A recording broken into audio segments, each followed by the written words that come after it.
Hey folks, last Wednesday night was the top 4 results show on Season 9 of American Idol, and Michael Lynche was finally eliminated, 5 weeks after his expiration date, I think. I wonder how the top 4 would have stacked up if the judges had not saved Big Mike. I wonder which of the 2 that were eliminated after him never got the lowest number of votes. I would still be super bitter about that if I were Katie and Andrew. I would hold a grudge for a long time. I would spend every moment of the summer tour trying to sabotage Big Mike. I know they're all supposedly friends and stuff, but I don't think they're really that friendly. I think they're friends because they have to be, but it's just like any job. You know, you have coworkers that you consider friends, but at the end of the day, when you go home and take your shoes off, you usually don't give them a second thought. Although, of course, there are sometimes exceptions. Anyway, Fantasia got the show started off with her new single, Bittersweet. I thought she looked better this time around than she did when she came on in Season 7 with that red hair looking like Pennywise the Dancing Clown, even if she did look like Justin Bieber this time around. Her clothes were so tight, though, weren't they? She couldn't hardly move throughout most of the song, except her eyes were the only thing that moved, like one of those creepy cat clocks. That is, on the rare occasion that she actually moved the hair out from in front of her eyes. I don't know, to me she came across as very nervous. She didn't seem like the same Fantasia that was a contestant on the show. Maybe she was nervous, because, earlier in the season, well, not the season, earlier this year. Everything is a season to me. Earlier this year, she got some very threatening letters from someone proclaiming to have been a Fox security guard while she was on the show. So maybe she was scared. I don't know. But I didn't think she sounded that good. She didn't sound as good as she usually does. Did you know that Randy, Simon, and Paula said back a couple of years ago that Fantasia is their favorite winner ever? Even more so than Kelly Clarkson and Carrie Underwood? And they can't understand why she hasn't been more successful than she has. I don't know. I don't think she gets enough credit for being as successful as she has been. I mean, she's been no Carrie Underwood, but she has sold over 2 million records. She's had a movie about her life and a TV show. And she's been, in The Color Purple? I think she's done pretty well. I don't think she gets enough credit. She's like the 4th best-selling Idol winner of all time and the 6th best-selling contestant, and she'll probably move up to 3 and 5 if this album does decent. A lot of people act like Jennifer Hudson should have won Season 3 in hindsight, but Fantasia has still sold more records than Jennifer Hudson, and I kind of think Jennifer Hudson's a little bit overrated myself.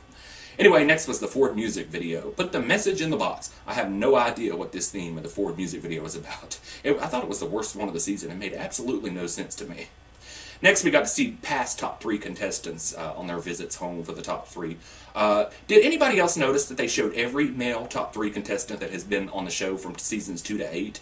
But the only females they showed were the 3 that won. They showed Fantasia, Carrie, and Jordan, and they only showed a fleeting glimpse of Fantasia, didn't they? Poor thing. There have been 21 top 3 contestants over those 7 seasons. And out of those, 11 have been guys and 10 girls. They showed all 11 guys and only 3 girls.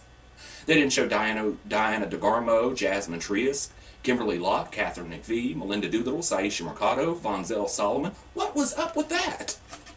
Anyway, next on to the results. Casey James is the first one declared safe. Way to spoil the results before the show even gets off the ground, Ryan Seacrest. He did that last time when Big Mike was saved. He said the results were going to be shocking, and we knew pretty much what it was going to be after that point.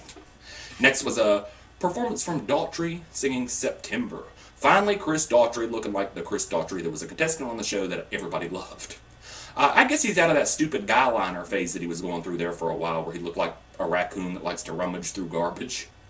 And back a few months ago, he had decided to grow his hair out, so he was growing hair. You can't do that. When you start your career off bald, you have to stay bald. Otherwise, you just fade into oblivion. Just ask Sinead O'Connor. Hair ruined her career. No, actually, being crazy ruined her career. Next, Lee Dewyze was sent to safety, as if there were any doubt. Has anyone noticed that sometimes when Lee comes on stage, his eyes are so glassy and red, like he's had a few stiff ones backstage? Drinks, that is. Stiff drinks. Don't want to start any rumors here. Lee's dad, though, looked like Mr. Krabs from SpongeBob SquarePants, didn't he? He was so red, like an apple. So it was between Crystal and Mike, and we knew at this point it was going to be Mike going home. Actually, we knew 20 minutes ago that it was going to be Mike going home. After that, we had a performance from Bon Jovi singing. I didn't even write it down what they sang. Every Bon Jovi song sounds the same to me, but what is wrong with John Bon Jovi? Tell me why he's 20 years older than me, and me and him look the same age. I don't know what he's doing to stay looking so young, but I'm kind of jealous. I'm starting to see wrinkles and early signs of old age starting to set in. By the time I'm his age, I'm going to look like John McCain. I've never been a Bon Jovi fan, though. Anyway, so Big Mike was eliminated. This week is Judge's Choice with Dewyze singing Hallelujah, picked by Simon. I think that's a horrible song choice. That's already been done this season.